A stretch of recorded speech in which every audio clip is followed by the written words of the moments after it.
Bonjour. Au programme de la quotidienne de ce jeudi 20 mars, l'actualité du collège présentée par Capucine, la rubrique Histoire sur des grands événements avec Adrien et l'interview d'un professeur du collège. On n'oublie pas bien entendu le jeu qui sera en espagnol. Et oui, 3e jour de la semaine des langues, et aujourd'hui c'est au tour de l'Espagne. On débute tout de suite par les principales informations de l'actualité de notre collège sur Radio Bourgenais. Bonjour Capucine.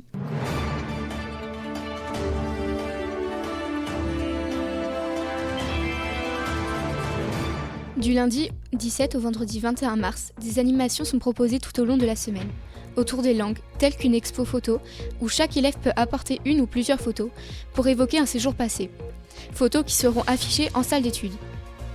Comme beaucoup le savent, chaque jour de la semaine a lieu un repas pour chaque pays de la semaine. Les élèves sont aussi invités, s'ils le veulent, à s'habiller aux couleurs du pays du jour, de façon sportive ou traditionnelle. Merci Capucine. On poursuit la quotidienne sur Radio Bourgenais avec Adrien qui va nous rappeler quels sont les grands événements qui se sont passés un 20 mars.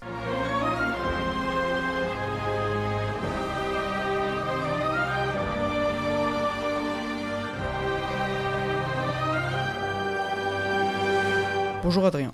Bonjour Maxence, et oui, aujourd'hui était une journée historique dans le passé. Pour commencer, un événement national avait lieu en 1811, la naissance de l'Aiglon, surnom donné au fils de Napoléon Ier.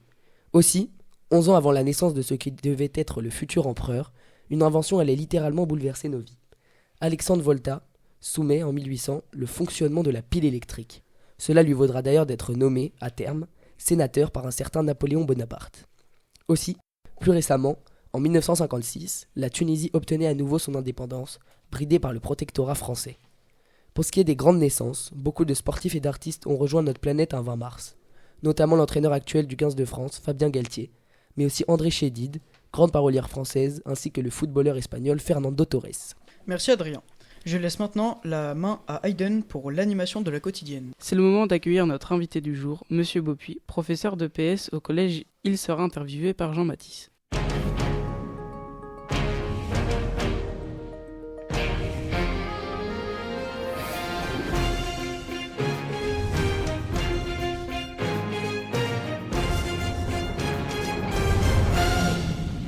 Bonjour à tous et bonjour Monsieur Beaupuy. Bonjour. Merci d'être venu dans le studio de Radio Bourgenais pour parler de plusieurs projets sportifs personnels ou en lien avec le collège. Tout d'abord, quel est votre rôle au sein de notre collège et depuis combien d'années ? Donc je suis arrivé en 2014 au niveau du collège en tant qu'enseignant de PS. Depuis, j'ai passé ma formation de moniteur premier secours, donc j'interviens également au niveau des 5e un mercredi matin sur 2. Et je fais également prof principal en 3e depuis maintenant 2 ans, depuis que j'ai repris la classe APPN. Vous avez parlé d'APPN. Que veut dire APPN et quels sont les projets au niveau de cette classe APPN en 3e ? Donc c'est des activités physiques de pleine nature, donc en lien avec le milieu naturel. C'est une classe qui a réalisé un cycle de courses d'orientation un peu plus approfondi. Ils ont fait également escalade et ils feront surf. Quelle est l'activité préférée au cours de l'année pour ces élèves ? Alors, actuellement, il revient qu'ils ont bien apprécié l'escalade puisque c'est une nouvelle activité dans laquelle ils n'avaient jamais ou très peu eu de vécu. Et il y a la sensation de vertige, prise de risque, qui les a bien plu. Le surf, en général, s'il fait beau en fin d'année et si les conditions de vagues sont bonnes, ça les replaît également. En fin d'année, vous faites une semaine collaborative où vous partez en voyage avec les élèves de cette classe. Quels sont vos meilleurs souvenirs sur cette semaine ? Alors, j'ai vécu un séjour l'année dernière en tant que professeur référent de ce séjour. J'ai envie de dire, c'est l'envie de partager des moments, malgré le temps qui était exécrable l'année dernière. On a pris, je crois, 30 minutes de beau temps sur le séjour en entier. Mais c'est la vie collective, on est tous sous toile de tente, ils étaient en train de jouer dehors, ils étaient contents de se rouler dans la boue. Enfin bref, c'était un beau moment festif, malgré les conditions climatiques qui étaient compliquées. Quelle est l'activité la plus difficile et quelles sont les activités durant ce séjour ?